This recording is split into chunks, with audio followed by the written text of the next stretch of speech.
It is time to have a debate because I'm seeing some things floating around the internet. Some analysts talking about how Brock Purdy has below average arm talent. And I posted on to Twitter saying I feel like this will be the last offseason that Brock Purdy is referenced as having a below average arm by people who think they know ball. And it has kind of sparked a bit of debate regarding Brock Purdy and this kind of continuous narrative that obviously is still being perpetuated. And the person who said this writes for Pro Football Focus is actually one of their lead analysts. And I think it's opened up a little bit of a debate that I kind of want to. And again, you're welcome to push back on this as well. This isn't me standing on my platform to smack you down. I really do want to open up a discussion about this amongst 49er fans who have watched Brock Purdy play since he entered the game against the Miami Dolphins and just like really discern, like, does Brock Purdy have a below average arm talent, and do people really believe this? I don't know. It's what I want to talk about today. But you guys already know what to do. Smash that like button, drop an SDS in the chat. Let's talk about it because I'm ready to put this narrative to bed because it's time to go night night.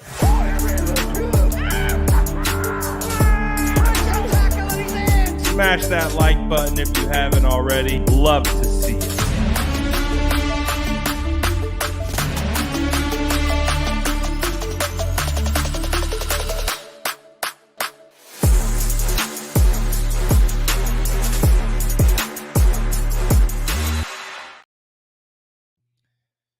What's going on? Audio should be better because my AirPods absolutely just love kicking off my mic for whatever reason. So hopefully the audio is better now. But I want to talk about this because it got me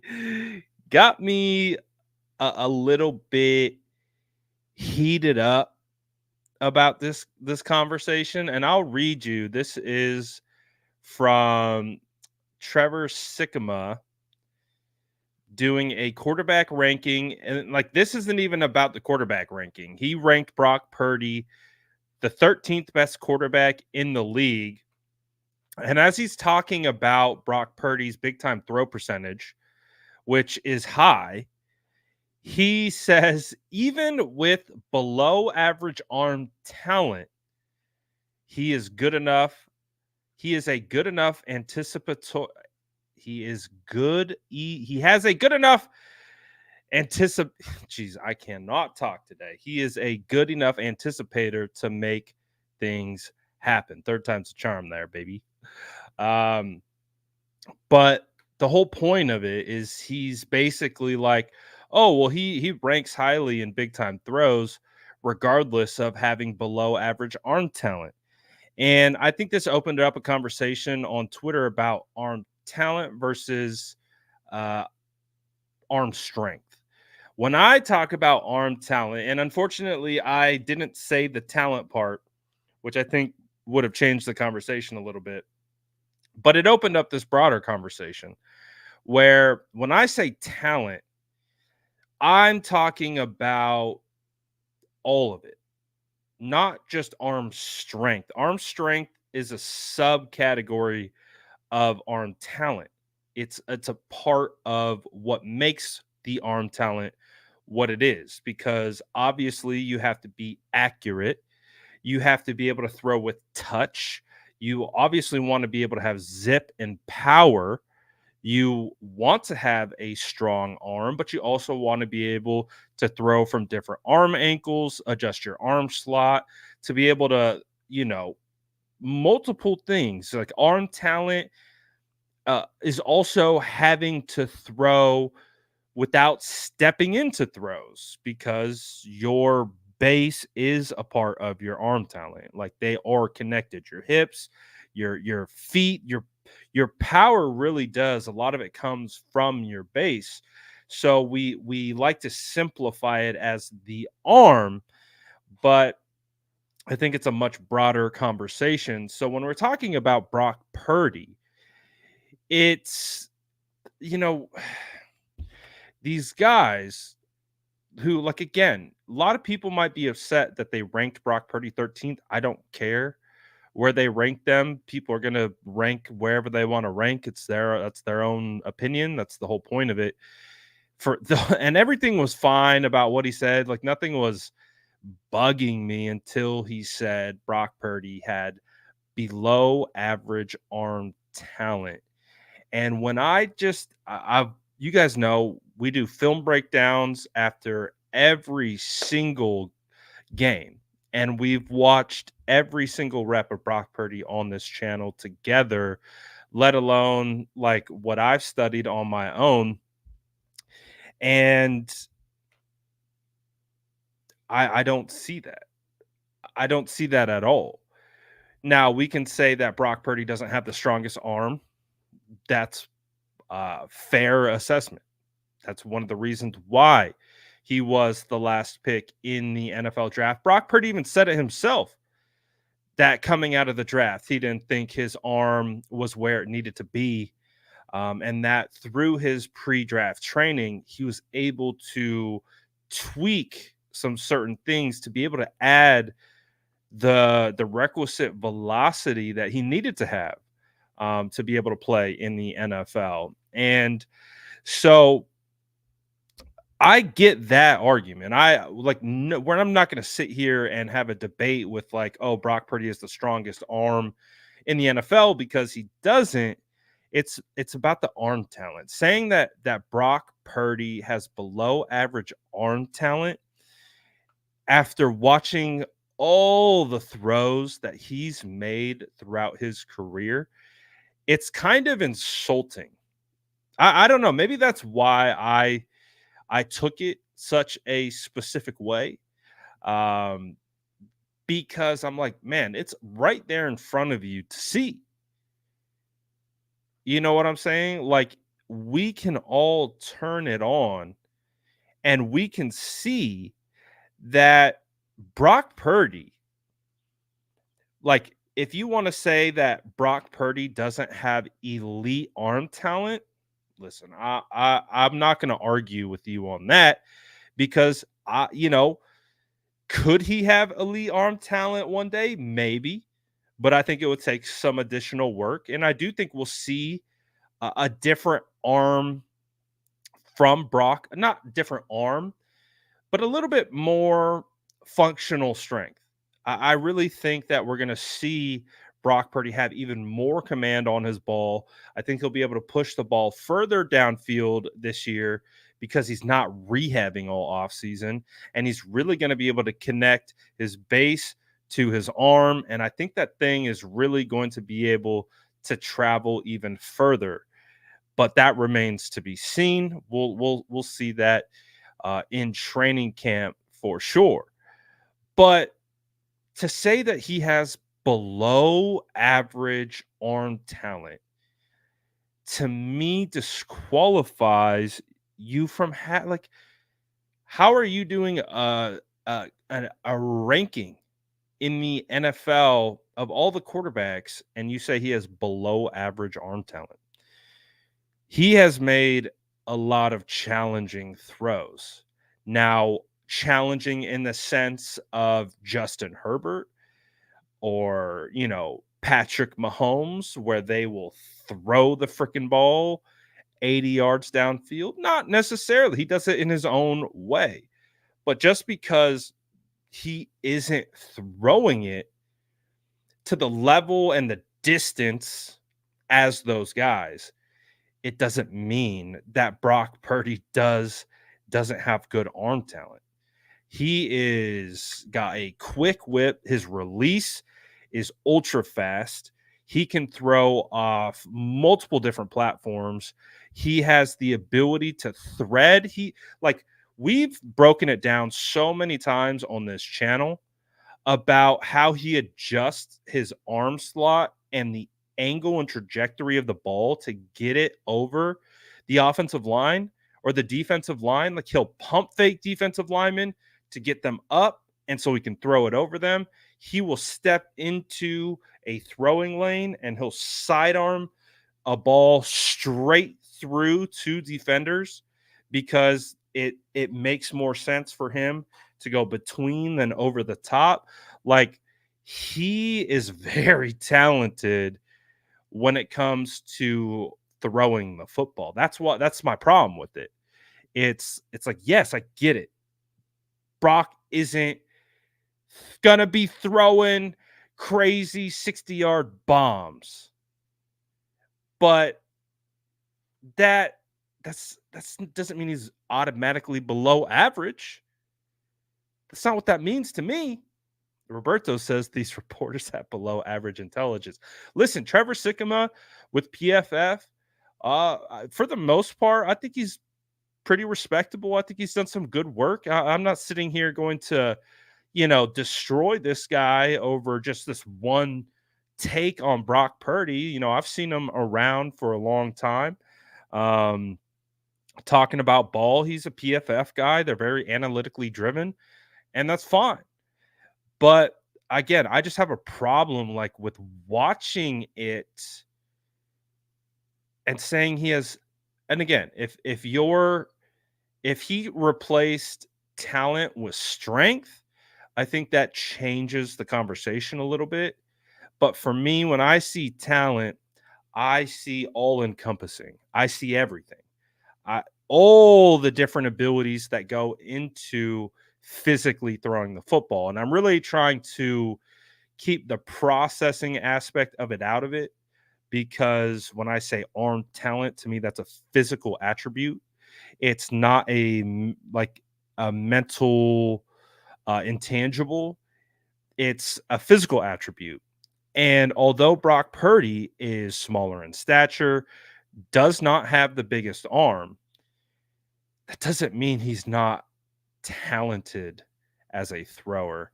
And so it's funny because I don't need to pull up any examples because I know you guys already know what I'm talking about, because I've already shown you all these examples of Brock Purdy making crazy throw after crazy throw, whether it's short to intermediate, whether it's outs against the sideline, with precision, whether it's layering throws, whether it's like that one throw that he had against Seattle where he breaks out of the pocket after he got pressure on the interior and then he flips his hip. We just talked about it with the whole Jordan Love conversation. He flips his hips and he throws a 40-yard dime down the field to Brandon Ayuk with underneath coverage draped all over Ayuk, and he drops it right in the bucket. So listen, we have all been inundated with so much Brock Purdy opinions, right? Like we've heard every Brock Purdy opinion.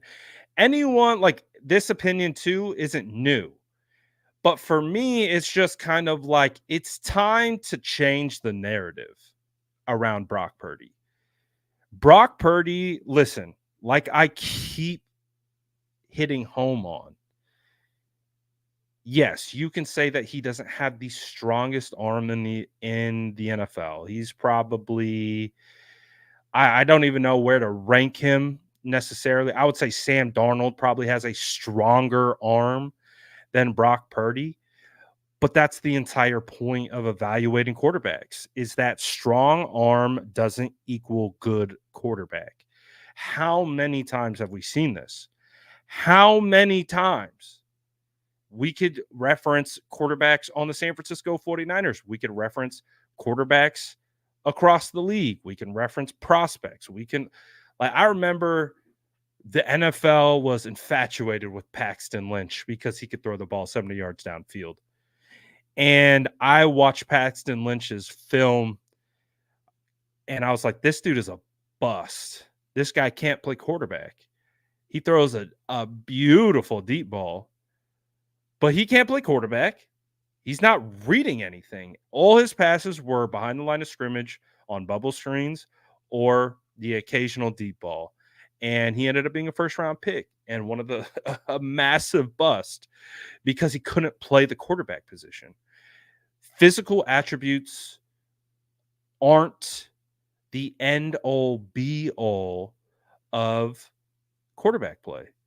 And that's what was so fascinating about being at the Dwight Clark series event where you had Brock Purdy, Alex Smith, Jeff Garcia, and Steve Young all just talking ball for a solid hour, hour and a half. And in one segment was, or a question was like, what are you looking for? Like, what's the thing that makes a good quarterback? Like, every single one of them was asked, like, what makes a good quarterback? And it all came down to the intangibles. It all Steve Young, Jeff Garcia, and Alex Smith all talked about the mental aspects of playing the game. That's what makes the best quarterbacks. Obviously, to even get to this standpoint, to be able to get to the NFL, you have to have talent. You have to have baseline talent. But talent comes in different packages, different sizes and shapes, and all these different types of things.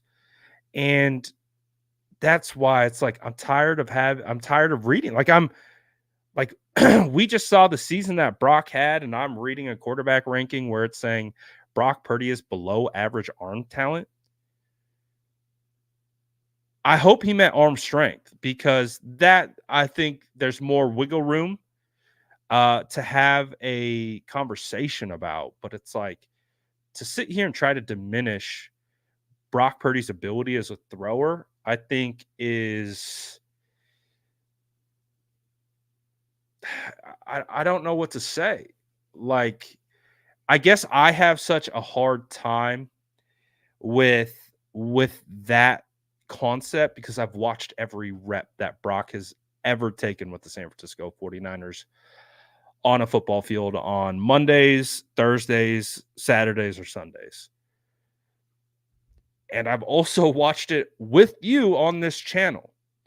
So that's where I think I have such a hard time with it. If I was a casual who maybe watched a 49er game every once in a while, watched the highlight packages, things like that, then I could definitely see you having this opinion because it's easy to have that opinion.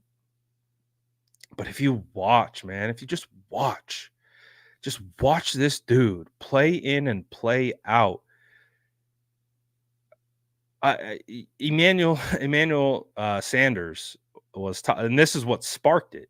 I didn't even see this quarterback ranking until I saw the clip of Emmanuel Sanders on Kay Adams talking about it.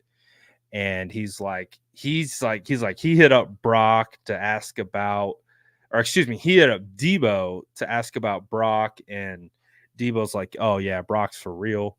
This dude knows how to ball. He's a baller, man. He's a leader in the huddle. He knows how to get everyone going. And have we seen Brock in a shootout yet? Did you watch the playoffs?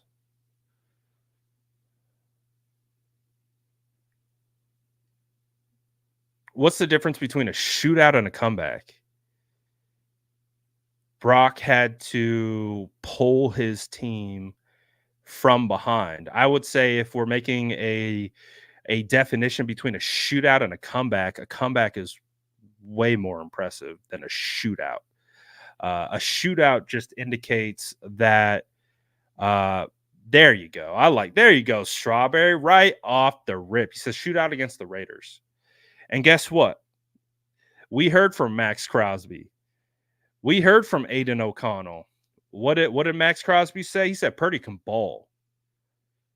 He saw it up close and personal.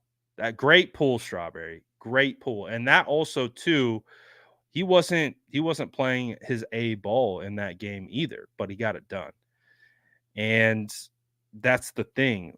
This specific conversation isn't about isn't about, playing from behind. This is specifically like, and this is where the conversation always feels like it gets confused with Brock.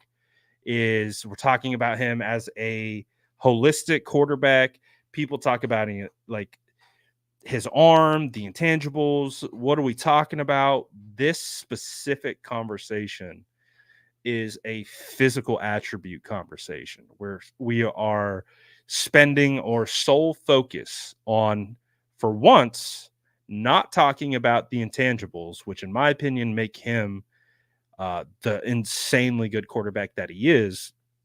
We're taking out the intangibles and we're solely focusing on the physical tools that Brock Purdy brings to the table as a thrower of the football. So I don't even want to say quarterback, just a thrower of the football. Arm talent.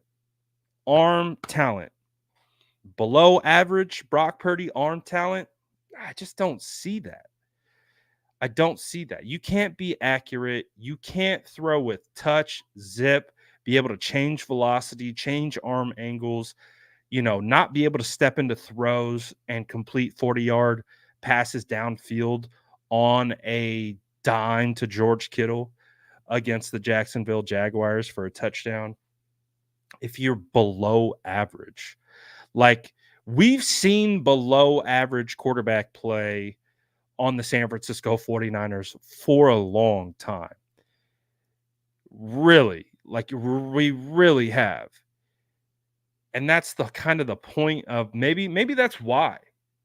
Maybe that's why I got a little upset by what he said, is because, dude, you guys remember watching Brian Hoyer play? You remember that? Do you remember Blaine Gabbert? Tim Rattay?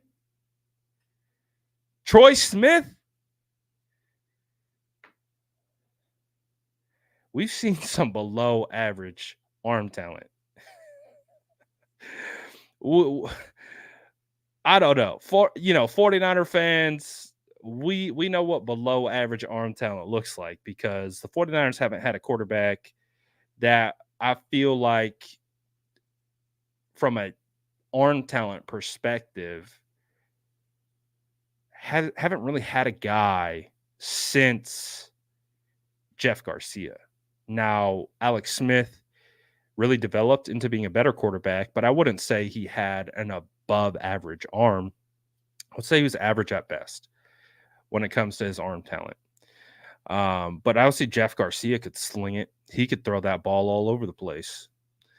But beyond that, like, we had a lot of rough quarterback play.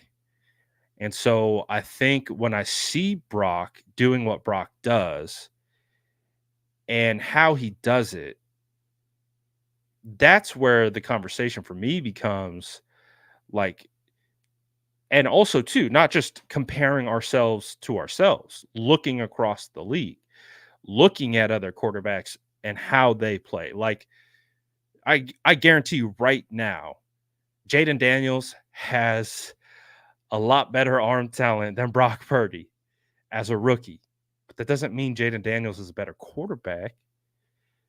That doesn't mean he's better at doing his job. It's just we are talking about the physical aspects of playing football. Like I said, also as well, you can make the case that Sam Darnold has some of the best arm talent in the NFL. But that's not what it takes to be a good quarterback. Let's see. We got a super chat from Vincent saying, have you seen Chris Sims' ranking today?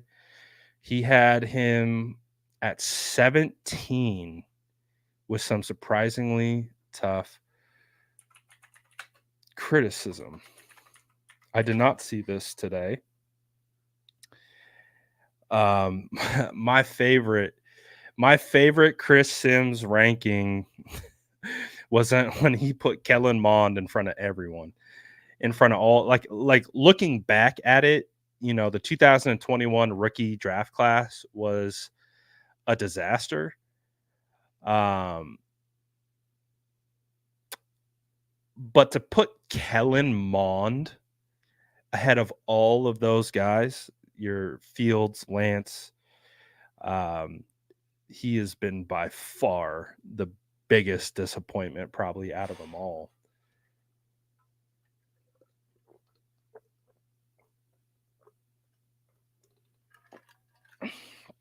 But yeah, so he puts Brock Purdy at 17.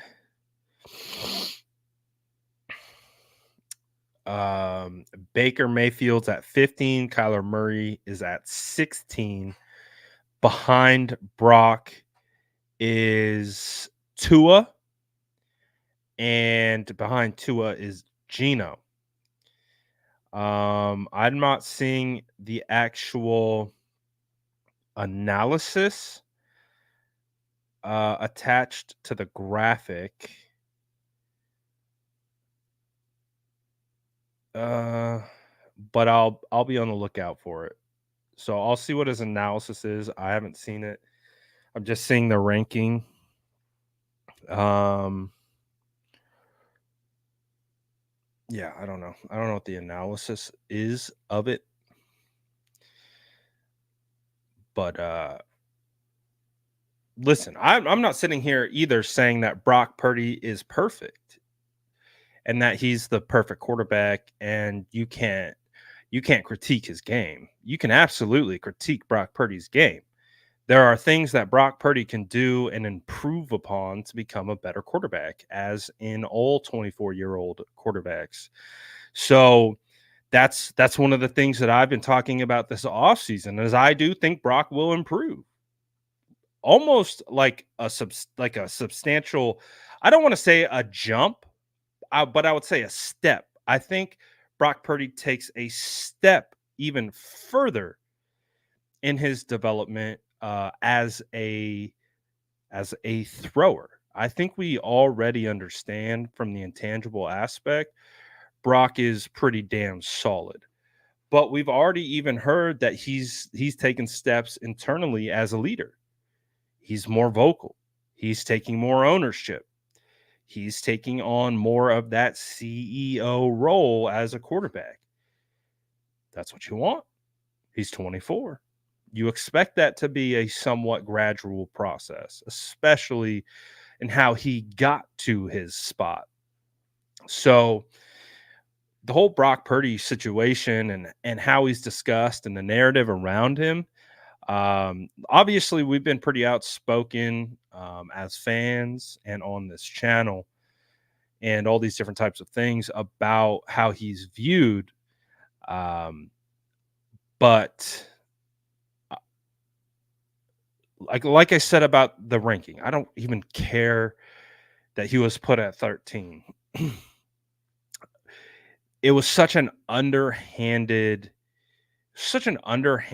analysis to say, even though he has quality big time throw percentage, it's almost like amazing that he can do that with a below average arm talent. And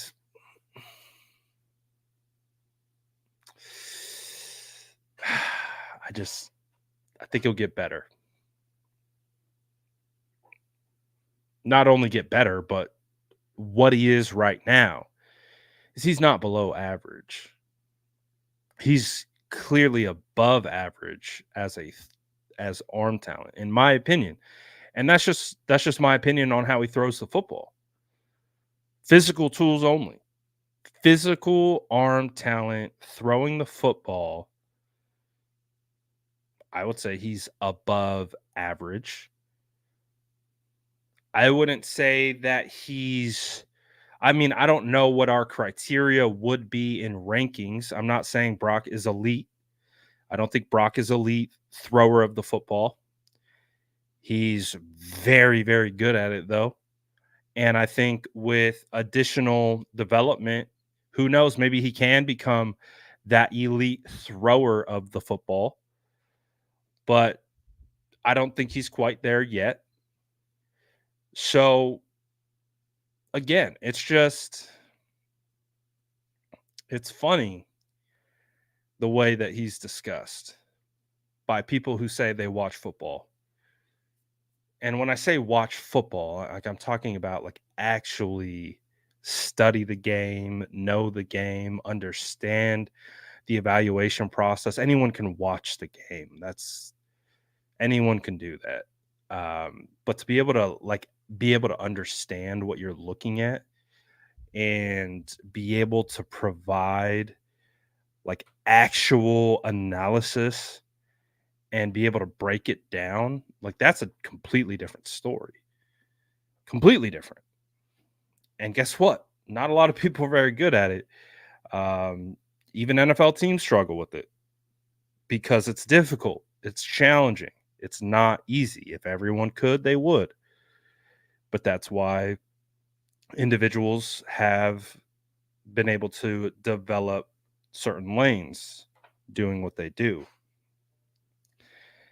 But nonetheless, I think it's time that the narrative should change. If we're being completely honest, like I understand based on the conversations from 49er fans that I've had that 49er fans are very high on Brock Purdy. And so I'm not necessarily thinking of the narrative from that perspective, more so the perspective of, man, you kind of got to give this guy a little bit more credit. Like when people talk about Brock Purdy, there's always like, yeah, Brock's good, but there's always a but. It's like, but yeah, it's like, let's see. But obviously, I'm ranting. But if any of you guys want to push back on this, feel free. I'm gonna try to look at some of the comments. I saw one. We got pushback from one guy, I believe. Um, Feel free to push back in the chat if you have any questions, concerns, don't agree with what I'm saying. Go for it. Britt says, as a fairly new fan, I'm hyped to see what Brock will do this year and being fully healthy, not rehabbing. Can't wait. I'll be getting a Niner jersey soon. Shout out to Britt. Appreciate the super chat to one of our newest 49er fans that we officially stole away from the Philadelphia Eagles, I believe it was. So I'm very proud of that. And glad you will be getting a Niner jersey soon. But with Brock, man, it's crazy. It's crazy how critical people are of a guy who at this point last year, we didn't know if Brock Purdy was going to play football. We didn't know. We didn't know if Brock would ever be able to throw again. I remember going into training camp, which is at the end of July, like, God, I hope Brock can throw. Like, I had no idea what to expect.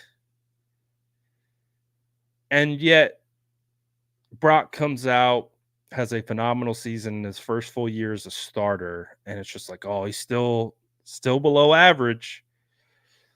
It's like, man, that's why I love seeing the photos of Brock Purdy looking all jacked, like he'd been in the gym. There's a whole nother level of strength that Brock Purdy can obtain, and a whole nother level of functional development as a thrower that I think he can obtain. There's a lot different. There's a lot different process going from rehabbing to actually pinpointing specific areas that you can and will improve upon and how you actually go about doing that. And that to me is going to pay massive, massive dividends when it's all said and done, especially for next season. So on one, again, it's weird. It's like on one hand, do we really care? what other people think of Brock Purdy, and it's like I tried to tell myself like no, but then again, if it was no, I wouldn't have gotten upset at that statement. I don't know. I feel like I'm starting to. I don't know what it is, man. You know, I'm all for talking about, you know, this team objectively, um, and calling a spade a spade. But to me, this calling a spade is not saying that Brock Purdy has below average arm talent. To me, that's you don't watch either. Again, what did we just what was the thing that we said last year when it came to talking about Brock? You either don't watch Brock Purdy or you don't know ball. That's sort of the only two things that we could come up with. Uh Trey Lan respect on the troll work here. Trey Lance Monday says Purdy does indeed have a noodle arm.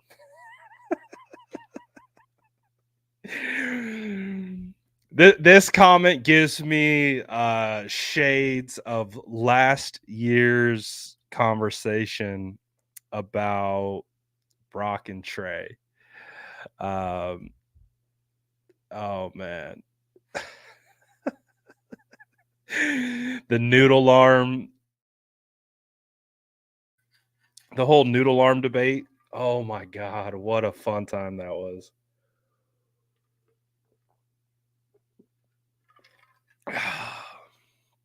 The noodle arm king, man. Except you got Brock Purdy cooking the league like their top ramen, baby. With that noodle arm. He's out here. Woo, woo, woo. He said beef or chicken. He's out here cooking up that top ramen, baby. That was pretty fun, man. It was also hilarious because it was so insanely evident that Brock Purdy was returning from a very serious injury on his throwing elbow.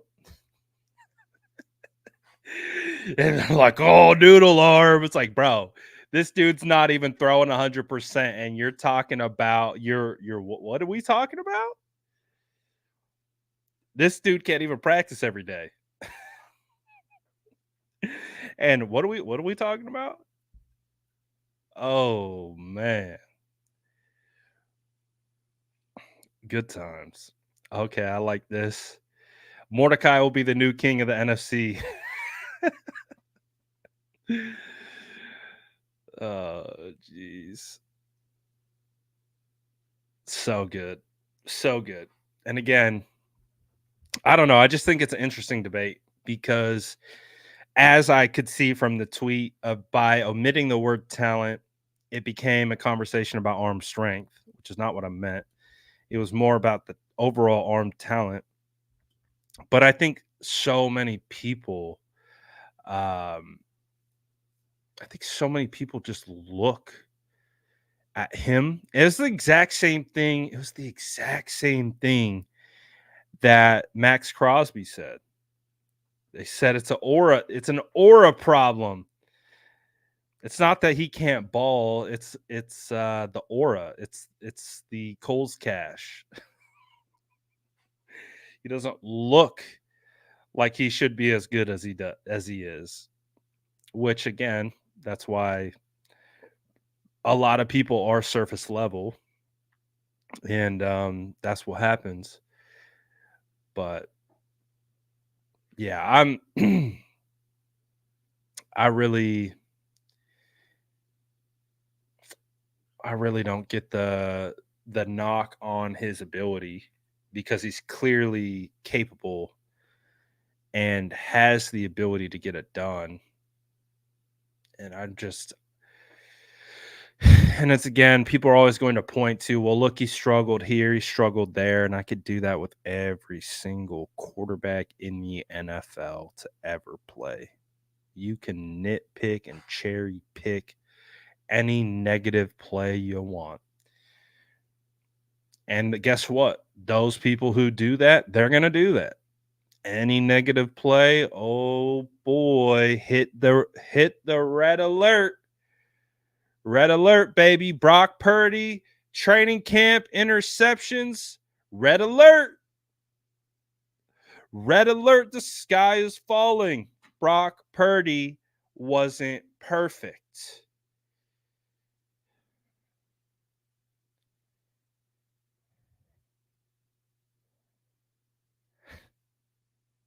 It was funny. It's a good time.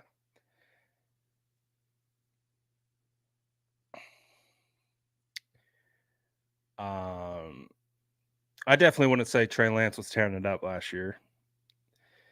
I would say that him and Sam Darnold really were even. They really looked even. It was really challenging to determine which quarterback looked better out of Sam Darnold and Trey Lance last year. They both had good days and they both had bad days. They both were, again, they were very hesitant. They were playing not to make mistakes. Brock Purdy was just throwing that thing. That's what I appreciated about Brock is Brock was not perfect in training camp. And again, he was coming back from a severe surgery on his throwing elbow, and you could clearly see that. So all Brock was doing was trying to get the feel back. But whenever it came to team periods, bro, the offense just moved at a different speed with Brock running with the ones. And if you guys remember from last year's training camp, it was almost equal opportunity for every quarterback because Brock played, I think it was 2 days on, 1 day off. So every day that Brock had off, they rotated between Trey and Sam starting at quarterback. So they had equal opportunities to start on those off days. And then on like Brock's second day, they would rotate between second and third. So they were constantly rotating. They were all getting ample opportunity to run with ones, run with twos, and run with the threes. I mean, Brock's not running with the threes, but they all had ample opportunity. And I don't see how you can sit here and watch that entire training camp and say that Trey Lance outperformed anyone. He had good moments, he had bad moments. Sam Darnold had good moments, he had bad moments. They were both very timid when it came to uncorking and trying to push the ball downfield. That was one of the most apparent things out of training camp between those two guys. Meanwhile, I don't think Brock Purdy hit a deep throw in training camp, but you were guaranteed to get 2 of them things a day. Guaranteed Brock was throwing it downfield, just trying to get the feel back for the deep ball. And again, people looked at a rehabbing Brock Purdy and said, oh, he can't hit the deep ball. I'm like, well, first of all, the other 2 quarterbacks aren't even attempting to throw the ball downfield. And with Brock, yeah, he's trying to figure it out. He's got a bionic elbow and he's trying to figure it out. He's a first year starter heading into training camp who wasn't even officially the starter. He was still kind of competing with Sam Darnold. And it's just like, man, context matters. Context matters. And then it was funny too, because half of the interceptions that were reported were sacks. It's so funny to see in a practice setting when, let's say, the guard gets beat with the swim, like right away, like this, whoop, shoot, and he's in Brock's face like this, but he can't tackle him. The play is dead because it's a sack, and Brock just goes because they want the work. That's the whole point of practice. Is if it's a sack, you're still throwing it. And oh my god, oh man, I'm getting so many good flashbacks of last year's training camp. Oh my gosh.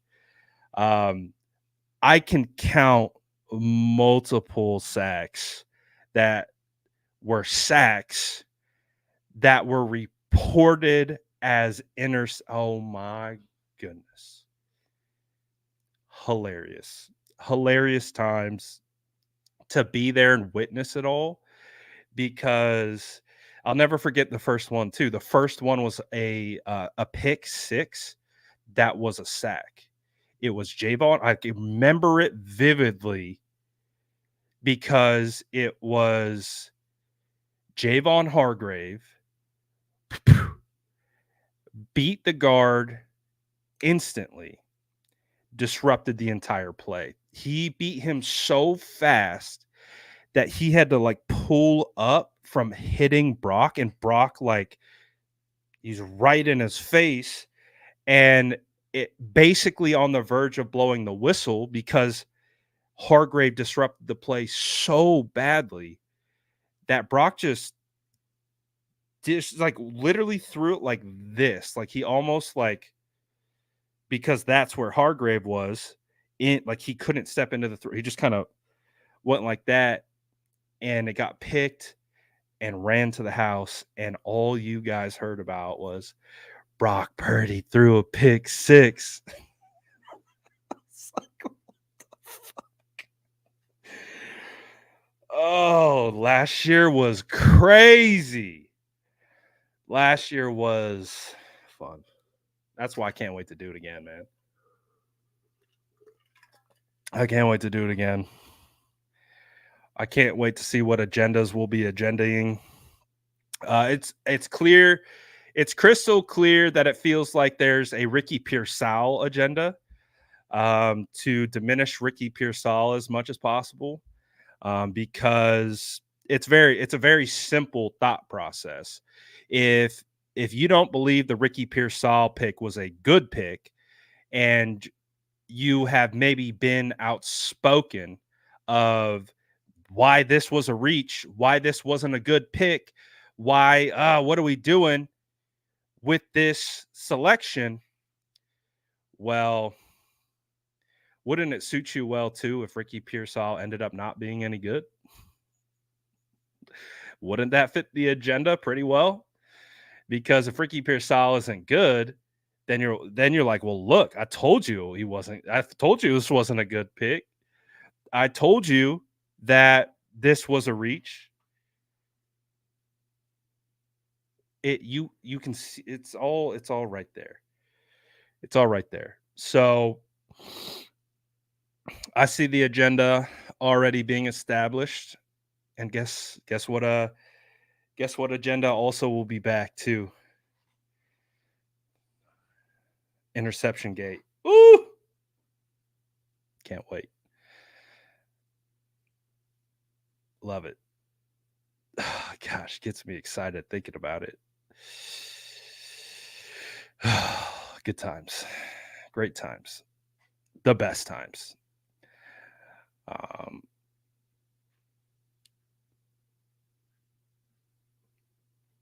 all right, but enough of fun training camp stories. We will probably talk about all those fun training camp stories when we get closer to camp coming up. Um, but anyways, man, I can't wait. I can't wait. I can't wait just to watch ball, see who improved, um, see where guys are lining up. Um, all that good stuff. Cooking any ribs? No, I cooked so my wife got me a Blackstone for my birthday. My birthday was about a week or two ago. And I've been cooking up like crazy on that thing. And I've been like posting some of the pictures to my Twitter account, like my personal Twitter. And I don't know, we might have to incorporate the Blackstone into some of the content. I don't know. I don't know. But we might have to get the grilling going. Grilling plus stream, maybe. Seems like perfect summer content. But um yeah, man, I'm hyped. I'm hyped for football. I'm hyped to get back and be able to get eyes on. I think that's just the biggest thing. I hate not having eyes on. It's it's one of my biggest pet peeves is because not that I don't well, one, last year, like it made it very challenging to trust a lot of the stuff that was coming out of training camp after seeing it with my own eyes and then seeing who was saying what. I was like, oh, wow. Okay. So there are certain people that I have X'd out from like literally trusting anything that they have to say, just based on how training camp was observed. Because I was there, and so I got to see it all, and then see how it's got spinned and spun into this crazy narrative that was extremely toxic. So um, I just, I'm just hesitant I'm hesitant to take what other people say. Not that I don't trust everyone. There are definitely guys who do what I do, who are beat reporters that I trust and that I will definitely believe that they are going to tell me what it is because it's what it is, not because it's fits this agenda, fits that agenda, this narrative, that narrative, or whatever self-fulfilling prophecy someone might be trying to spin. There are definitely those guys that exist. But I think just last year just really turned me off into I think I'm just more kind of like, man, I just want to watch, I just want to see because I trust myself. Like I know I can trust myself. And so I also don't want to take information and present it to you and be like, oh, well, that actually wasn't a trustworthy source. So that's part of the hard part of kind of being in the position that I'm currently in with not being able to get eyes on is that it's just like I'm caught in this in between of like where I want to come to you guys with as much uh, information as possible, but also too, it's like I just prefer to have eyes on. It makes me feel the most comfortable. But and again, that's not a disrespect to any of the guys who are also doing it the right way and doing good work. It's just a personal preference. It's just a personal preference that I have. So Mandy talks sport next up. Oh yeah, 100%. He's hilarious. Um, if you haven't checked out Mandy Talks Sports, man, check out his channel, especially if you like. if you like 49ers content, like the creation world. Oh my gosh, he's so good. He's so funny. Um, and it's funny that some people don't get the bit too, which even makes it more funny. Um, but the bit that he's got cooking right now is he literally can he can literally do nothing but content on content creators, and I guarantee you people would watch every single one of his videos because that's and I think it also again it speaks to our community. It speaks to the content creator community that we have. We have so many good content creators, we have some bad content creators, and we have everyone in between, but there's so many of us, and we generate so much engagement and views and conversation that a guy like Mandy can chew his gum for an entire episode just talking about content creators, roasting all of us, and you can you can make a living doing it. I think it's great. The first time I ever saw it, I was like, "Oh, like you can spot genius. Like my guy Sour Death Sam, like dude's a genius. Like he's doing things that no one else is doing, and that's like Mandy. Like he's doing something that no one else is doing, and in a way where it's like it's so satirical that it's genius. Like, does that make sense? Like, dude, it's so good. It's so good. He just roasts all of us. Like literally that's it. Just roasts all of us. And I'm like, this is refreshing. Because like, right, like we we were we were just talking about like how toxic it got last year between training camp coverage. And it's like, dude, we're talking about football and the 49ers. What is there to be toxic about? Like, why? Why does it have to be divisive? Why does it have to be so like agitating?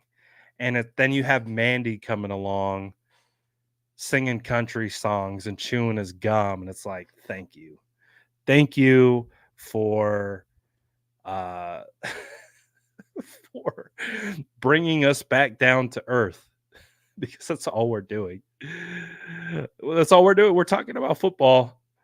We're talking about football, talking about the Niners. It is not that serious, yet people get so bent out of shape about football takes. And hey, listen, look, I got upset right today about someone calling Brock Purdy a, below average arm talent. It's funny the things that we put weight into, but what Mandy does is he brings in some perspective.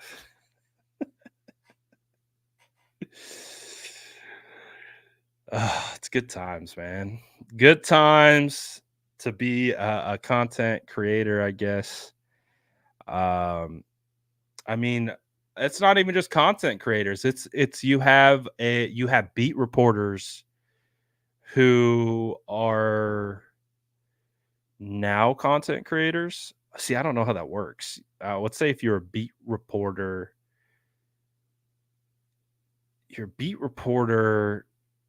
you stay a beat reporter. You just do content. Uh, I guess, right? Because content is a function of your job. That's the whole point of why you're on the beat is to generate content. Um, so theoretically, beat reporters are already content creators. I guess what makes them beat reporters is they have the access. Um, so I would say it's a mixture of beat reporters and content creators um, who do what we do. But we have a healthy ecosystem, that's for sure. A lot of people doing what we do. A lot of people have their own flavor, their own opinions, good, bad, indifferent, positive, negative, optimistic, pessimistic. That's the whole point. That's why, you know, we were talking a little bit about some of the coverage of training camp, but the only reason why that like flowed over to me is because I had people screaming at me and calling me racist for objectively covering training camp as best I could. That's the only reason why I will talk about how training camp was covered last season and how atrociously it was covered, how toxically it's toxically a word, just how bad it was last year. Outside of that, I don't care what any content creator does. Like, I feel like you have other content creators who are focused on other content creators, and that can't, in my opinion, this is my humble opinion, is that if you're genuinely focused on producing the best content, you can't focus on what other people are doing. You got to do what you know is for you. That makes sense. So I don't make content for other content creators. I could care less what any content creator thinks of my content. What I care about is what you guys think about my content. I care about your perception of my content. My whole thought process is I want to make the best content for you. I want to bring the most accurate content for you and doing it the way through what I've experienced and what I've learned over the years and what I've watched and all that stuff. Um, so that's how I approach it. I could care less about what other content creators are doing until it impacts me. And that's what happened last year is the terrible coverage of training camp impacted me because they had their own communities start attacking other communities and other content creators because that reporting that if you were being objective didn't align with those other ones, and so it created the toxicity, um, which was ridiculous, I might add. It's not that serious, man. We're talking football here. That's it. That's it. Yes, Mandy. He's roasted me a couple times. He's roasted me a couple times, and I appreciate it. Hey, you need someone to keep you honest, right? Keep you on your toes. That's what you need. You need someone to keep you balanced, right? Bring you back to reality a little bit. I think Mandy does a really good job with that. Like he really just he doesn't care. That's the best part. He's not making content for other content creators. He's making content for you. And that's why his content is good. Is because he does not care about what anyone else is doing or saying. He's on his own lane and his own path. And that's really how I try to attack my content. That's it. There's I have so many things to focus on outside of what other people are doing. So if that's how you do your content, then good luck sustaining that because you're going to drive yourself crazy. But anyways, appreciate everyone tapping in today. We got the first Mandy shout out on the stream today. So that's groundbreaking. And again, I'm not safe. Mandy's roasted me probably once or twice. So I'm not safe from Mandy, and I expect him to roast me again. But that's what I like about him. I like that he doesn't care. He doesn't care. He's doing his own thing. He's not making content for other content creators. So he's vibing. Good for him. And if he keeps roasting content creators in the 49er space, he will be in business a long time. So I hope he keeps it up. But appreciate all you guys, as always, for tapping in, just having a conversation about all the good stuff in our little universe. But appreciate you guys always for checking in. Spirited conversation today, for sure. But make sure you grab your cookies on your way out. Smash that like button. Ooh, I like this. Can't spell beard or bread without Brad. Let's go. Bread gang. I saw that. You got roasted and you're just a commenter. Hey, but now you're famous. See, that's how I've listen, Tobin, no offense. I haven't seen you around these parts too often, but I saw that video where he was talking about you. So now I know who you are. There we go. Appreciate you guys as always for tapping in. I'm out here for now. Peace.